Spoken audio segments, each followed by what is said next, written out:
up, man? It's a Wiz Life show. Yeah. And this is Justin Miller, and I will be your host for today. Now, I actually, like yesterday or day before, I was down in Georgia, and I did this video with a guy that I became good friends with down there. But the video is just literally too funny and doesn't have enough good points that I decided not to have it as an actual episode. So I'm videotaping another one. Now, that video I'm going to be putting online anyway. You got to watch it because it's absolutely hilarious. The guy that I did it with, he got one of those personalities that is just absolutely, he cracks up. I'm pretty much laughing throughout the whole video. The things that he says and the faces that he makes, is like, it's hilarious. Just his personality. You got to go watch the video. But anyway, for the video today, I decided I'm going to talk about my experience last week. See, if you've been keeping up with the videos and keeping up with everything, you probably heard that I was going to be going to a prison crusade, and it worked out pretty awesome. So I'm just going to tell you about that because it starts off pretty much I'm on my way down there to this prison crusade. And I thought, well, why don't I start off on Tuesday early? I don't have to be there till 4 o'clock on Wednesday. Why don't I start off early on Tuesday and head for Atlanta, Georgia? Because these people that I kind of got to know a little bit because they had a conference up around this area, Scott Thompson, which, by the way, I did an interview with Scott Thompson Wednesday morning then. So you got to go watch that too once I put it online. His story is phenomenal. But anyway, he lives in Atlanta, Georgia. And so I wanted to stop in there and check out the school that they have going there, the Bethel Atlanta School of Supernatural Ministry, and see what's up. And so I was emailing people on the way down, asking if I could stop in to visit. And I guess they had a staff meeting or something. Actually, I learned about this later, but they had a staff meeting to say, hey, this guy from Ohio wants to come down and visit. Now that night, they were doing something really special where the second-year students were going to bless the first-year students. And so they were like, well, the special thing's going on. Should we let him come? And there's this one lady that she has this kind of little different gift. But her gift is that she gets these little pains on her body depending what's going on. She can tell if somebody is lying about something because of a certain pain she'll get in her body when the person says it. She can tell what agreements people have with Satan, but the different pain she gets on her body when she's talking to them. It's pretty incredible. And as soon as they said this guy from Ohio, her leg, the power just shot through her leg, and she knew that when power shoots through her leg, it means that whatever they're talking about, whatever somebody's talking about, is really powerful. That God really loves them, or God, whatever it may be, whatever the situation may be. And so after the guy was like saying all this stuff, she's like, "What? Actually, wait a second here. I got this power in my leg. I feel that this guy's supposed to come visit our school." So I ended up going to Bethel, Atlanta. On the way down, I prayed. There's two prayers that I prayed. They ended up pretty awesome. First of all, one prayer was that, Lord, could you make this car get better gas mileage so I can save a little bit of money this weekend? And I just prayed that, and I prayed that, and I prayed that. And my car, usually it gets 25 miles per gallon. No matter which way I cut it, it has always gotten 25 miles per gallon. But for some reason, this whole week, it got 28 miles per gallon. Now, I don't know if it's just something that happened, because I did get new tires put on, or if it actually was a miracle. So I'm not going to say it was a miracle because I can't tell you, but I do know that my car only gets 25 miles per gallon, but it got 28. And the second thing I prayed was that I would have a place to sleep for that night, so I wouldn't have to rent a hotel room. So anyway, I went down. I showed up at the school. School starts it's 2 evenings a week, Monday and Tuesday. Starts from 6 o'clock to goes till 9:30. So 3.5 hours, 2 days a week. And I got there, and I walked into the school, and these people are just completely nice because here's the thing. They're all working toward one goal. All the people that go to the school are working toward the goal of getting to know God better, and to living out that Christianity, and to living out the Christianity of the Bible. Pretty much the same goal that I have with this video. series that I'm doing, these videos that I put up, is to simply live out the Christianity of the Bible. And so when you walk into the school, you can just kind of feel this presence. You can actually, you've just like, there's peace, there's joy, and people are just so incredibly kind. Like, I just walked in there and there's a couple of people standing around, and they right away they like go up to me and ask me who I am, where I come from, and all these different questions. They're just really, really nice people because they got this spirit in them. And so, anyway, I got to know a whole bunch of new people. And that evening, they had, as I said, they had this special thing going. And so, what they did, they had these, like, I'm not sure how many different things there were, but there were like 5 things that you could do. Like, the one thing, I'll just tell you like 1 or 2 of the things that they did. The second-year students were doing this for the first-year students, as I said. So, and I got to participate, so it was pretty cool. One thing when you walked up to it, they gave you a piece of paper and told you to, ask God about a lie that you believe in. So I stood there, I thought for a while, what lie do I believe in? What do I believe in? And the lie that kind of came to my mind was that I need to do more stuff to get closer to God. Well, as far as I got to do more stuff so that God will love me more, or something like that, which is a lie, because God loves us all the same. So I wrote that down, and then they tear it up. So I tore it up and throw it on the ground. So I did, and then stomp on it and laugh at it. So I stomped on it and I laughed at it, and then they had this paper. I should have the paper here. I should read off a little bit, but I don't have it with me right now.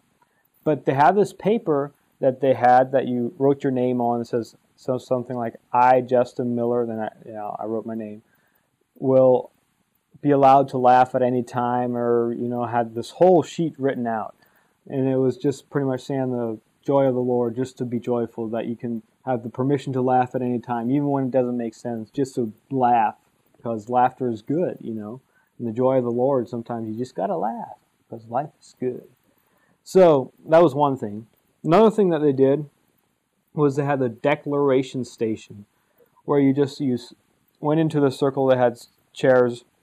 You sat down. They gave you this paper that had numbers 1, 2, 3, 4, 5, and so you had to write down things that you declare over your life, pretty much positive things and truth that God has given you, and then you kept the paper, and they would pray over you and bless you with those things, which is really cool.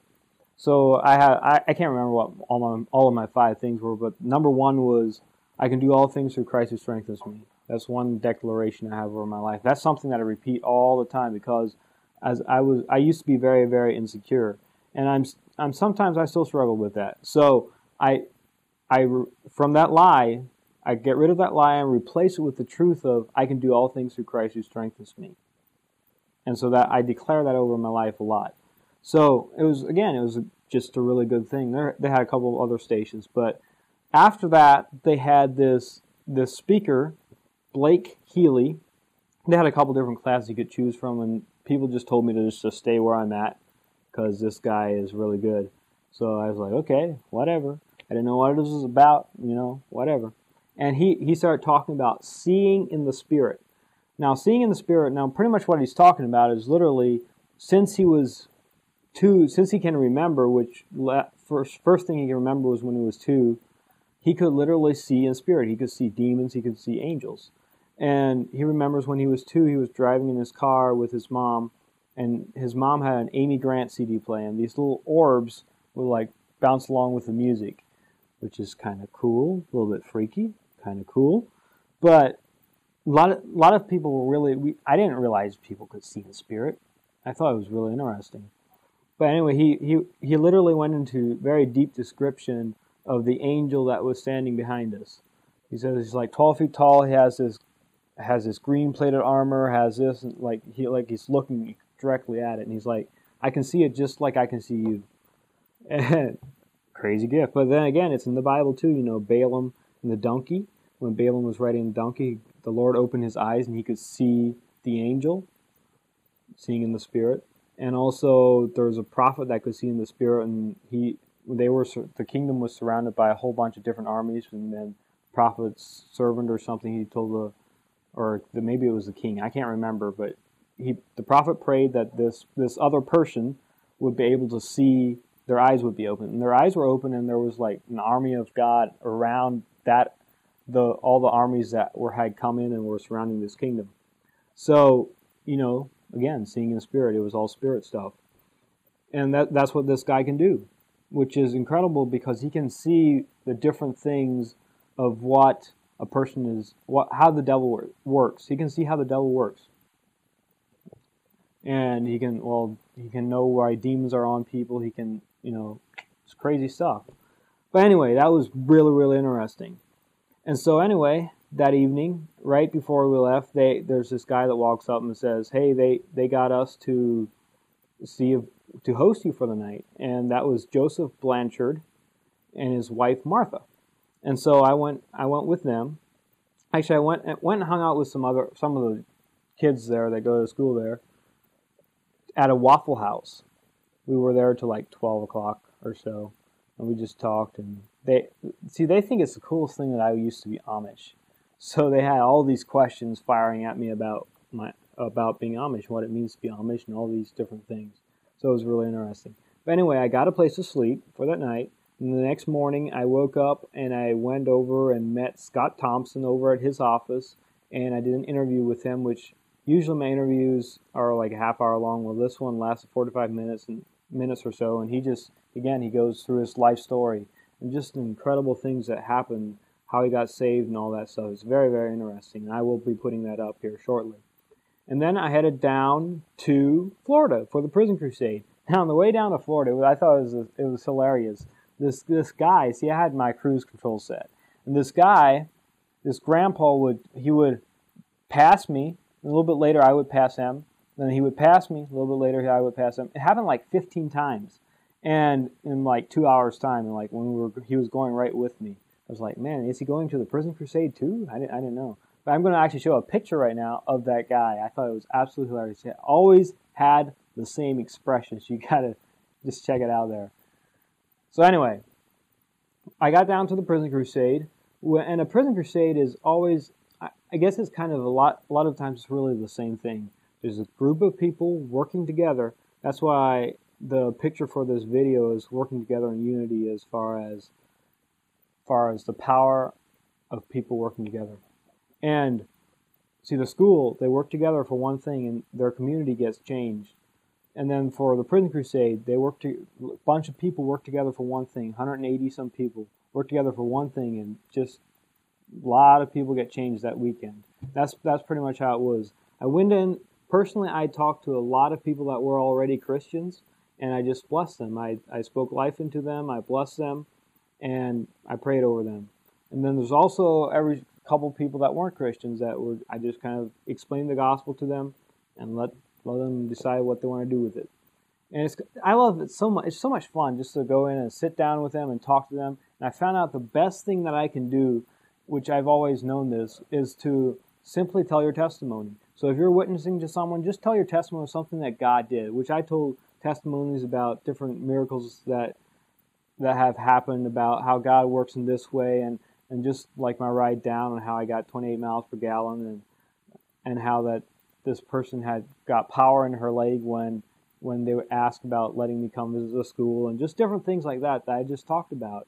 And they thought it was, they were all ears, and that's interesting. I didn't know Christianity was so interesting, I didn't know that's how God worked, which is pretty awesome, by the way.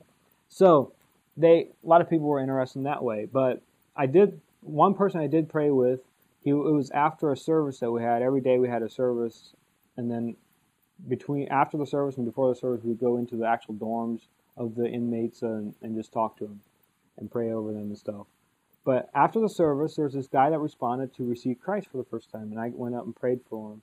And he was he was very sincere. He was tired of the life he was living. He wanted to get rid of it. He wanted to be saved. So I explained how everything works, and it was pretty incredible. If you've never prayed for someone to receive Christ, it's just one of the best things, because when that happens, there's a party in heaven. And so, there should be a party down here too. And so I was just hugging him. I was like, when he stood up to walk up front, everybody just clapped. And it was pretty awesome. And let's see what else happened that weekend. Well, there's this one guy I want to mention. He's a 77-year-old guy, and he was in the same prison as I was. See, I was in the same prison, Jackson CI, for 3 years now.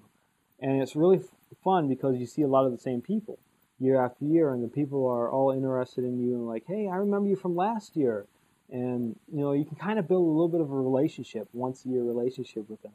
So, anyway, this 77-year-old grandpa that was with us, he grades Gospel Express's Prison Crusade stuff, like they have a Romans Bible study course that they put out to the prisons, and so when they get it back, they give it out to graders to grade them. And this guy and his wife and people from their church would grade these people. So he was in contact with a lot of the prisoners in Jackson, so which was pretty cool for him. Now doesn't have any Mennonite or Amish background or anything like that, like I do, and so our Gospel Express also does have that.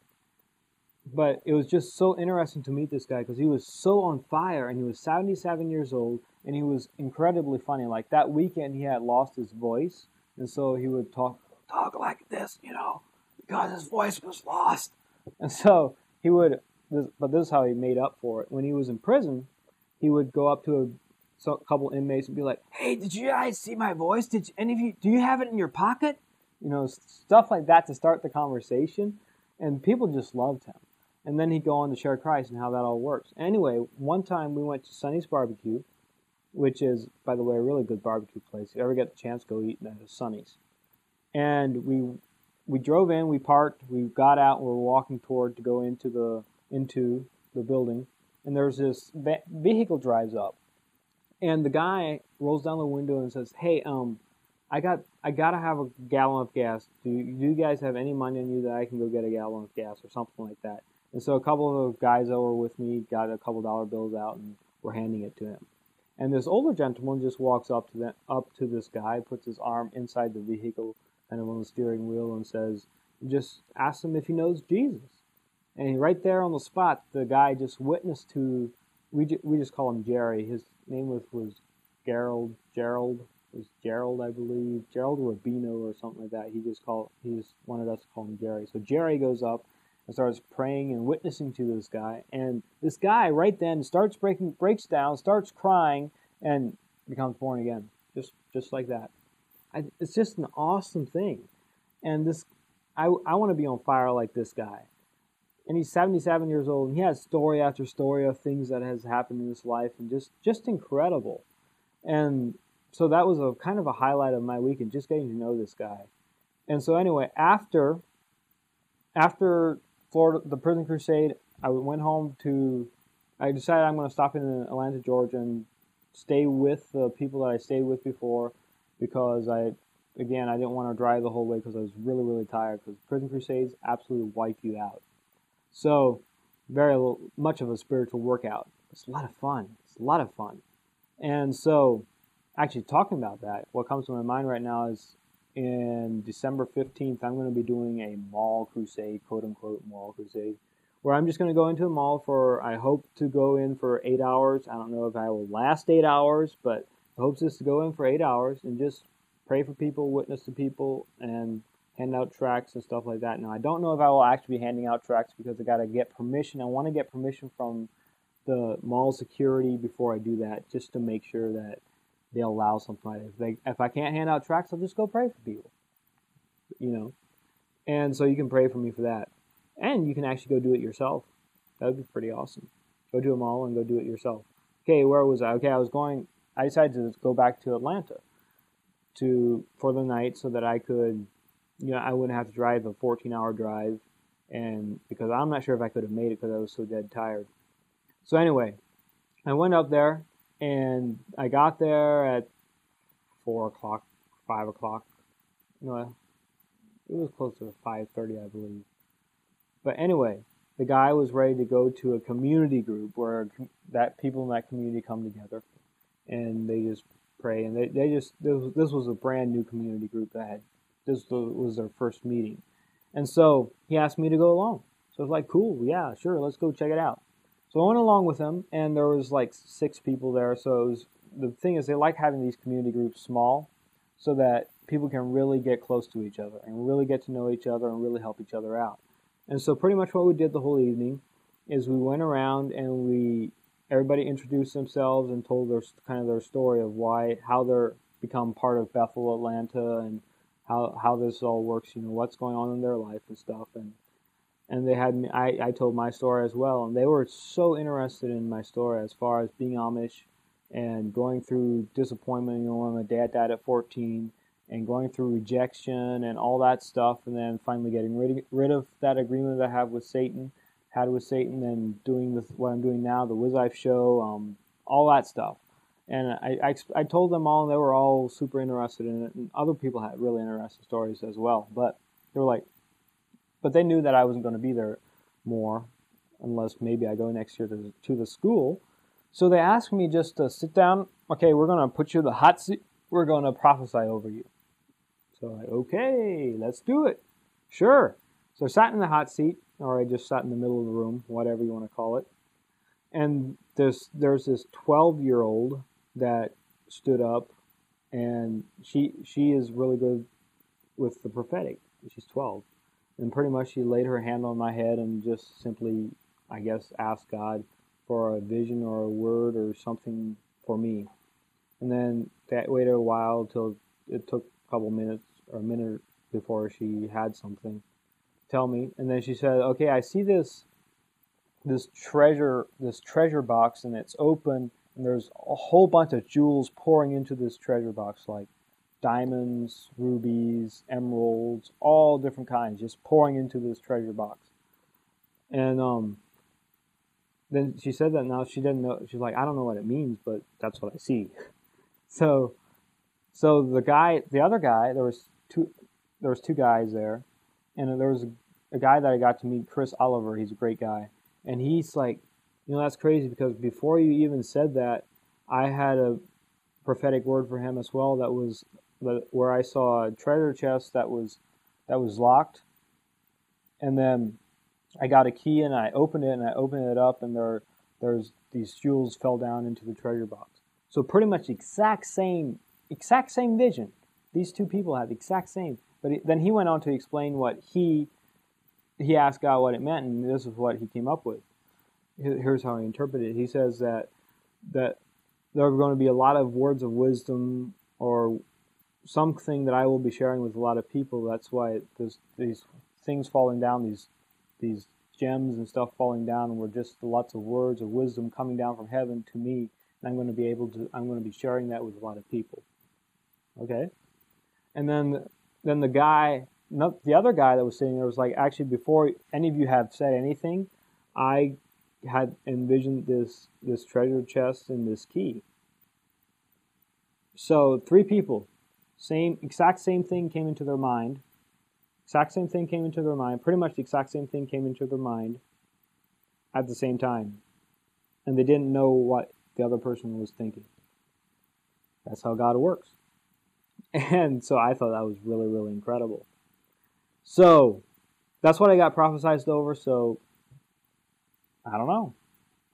But anyway, it was a really awesome weekend. And that evening, actually, they told me that I need to come back Monday night. I should stay till Monday night for the school and go visit the school again. And so I was like, well, okay, I'll see if I can. And I don't really have anything I need to do at home. So they text Scott Thompson and ask if I can come another evening, because usually they only let a visitor come one evening. But they said yes, and I could come 2 evenings. So that's pretty awesome. So I went and visited the school on Monday night, which was this last Monday night, and again, it was pretty phenomenal. That pretty much what they had was an introduction to healing. Scott Thompson talked about his experience with healing, which is very interesting. And then this girl Chelsea Helton or something like that, talked about in your workplace being just letting the light of God out in your workplace and changing the atmosphere of where you're at. And then David Edwards talked about being seated on the right hand of God, pretty much being seated in heavenly places. That verse in Ephesians somewhere, Ephesians 2, I'm thinking, Ephesians 2:18, I'm thinking, but I have no clue if it's actually that. That's just what came to my mind. You can see if it's right. Anyway, it's somewhere in Ephesians. But it's a verse about being seated in heavenly places, and he just went into deep depths of what it means to actually be seated in heavenly places. And so, I actually ended up afterwards doing an interview with David Edwards with his life as far as a life changer interview with, seeing what he's doing in his life. He has a website, has a blog and stuff, and has a book out. And he's living for Christ. That's what he's about. And so anyway, that was my weekend. That was my whole week. And it was really, really awesome. The things that happened, the God moments, being able to lead someone to Christ for the first time, just being able to go and talking to people and witnessing to people and prophesying over people and speaking life into people. It's a lot of fun. And so it was a really awesome week. Now, for next week, I'm going to ask you the question, what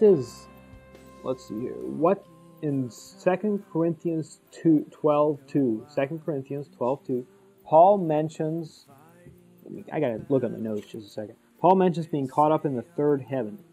What exactly is the third heaven? So that's the question. What is the third heaven? What do you think the third heaven is? In the comment section below, write down what you think. Anyway, why is it the third heaven? Is there more than one heaven? How does that work? Okay, whatever. When you enter your responses below, when you comment on any of my videos in the next month, you will be entered to win this book called Face to Face with God by Bill Johnson. Now, I read the book and I thought it was absolutely phenomenal, and you will be able to get it, to win it, have a chance to win it if you comment in the comment section below. So do that. Now, last week, I asked the question, how many wise men visited Jesus? So how many did there? Now, naturally, we always think 3 people, 3 wise men, because there were 3 gifts that were given. But we don't really know. It doesn't actually say. We know it's more than one, because it says magi, which means more than one is whatever. So we know there's more than one. And I guess there was a big caravan of servants and stuff that went with them, however many there were. It never actually says how many wise men there were. But because they got the attention of the king, you think about that. They had to be pretty big group to get the attention of the king. And so, how many wise men were there? I have no clue. It doesn't say. And maybe there were more gifts than just 3 gifts given. But those were kind of the big 3 main ones, so they mentioned those. You never know. So, how many wise men? I don't know. Anyway, some important things that you probably want to know. Carlene Delap, I hope I'm pronouncing that right, won last month's prize of a $10 iTunes gift card, which I will be sending to her shortly. And so, because she commented on the video, she got to win a prize. So comment below. And then also, interview with Scott Thompson, which I mentioned, and also David Edwards will be appearing sometime soon. Very, very, very interesting. You gotta watch, especially Scott Thompson. You gotta watch that video because it is very deep, and you will be able to actually download the video then and have it for yourselves and share it with your friends and so on and so forth. Let's see, anything else that needs to be mentioned? I don't believe so. Make sure you go and watch the episode that I was going to have for this, but then I'm making this one because that one was just too funny, I guess. I don't know. It just didn't seem right for a Wiz Life episode. So, we will see you next week. God bless, and go out there and do something. Go out and work together. I guess I want to bring one main point out here. Go work together as a group. That's the biggest thing I guess I learned this week. As far as the people at that school work together as a group to get to know God, and incredible things happen. Miracles happen like crazy. And then there's also the prison crusade. People work together as a group, 180 people, and people get changed for that weekend. A lot of crazy things happen. So go find a group to plug into. Because next year I might go down to that school just because they work together as a group and they're after the same thing that I'm after. And if you find people that are after the same thing that you're after, then you can make a world of difference compared to just doing it by yourself. So go out and do that. and let the Holy Spirit lead you, because that's just how the best way to live. So anyway, I'm Justin Miller, and I'm out. Have a question that you want me to have on the show? Well, simply go to wizife.com and click on the support tab and create a new ticket. Or you can go to YouTube and create a video response.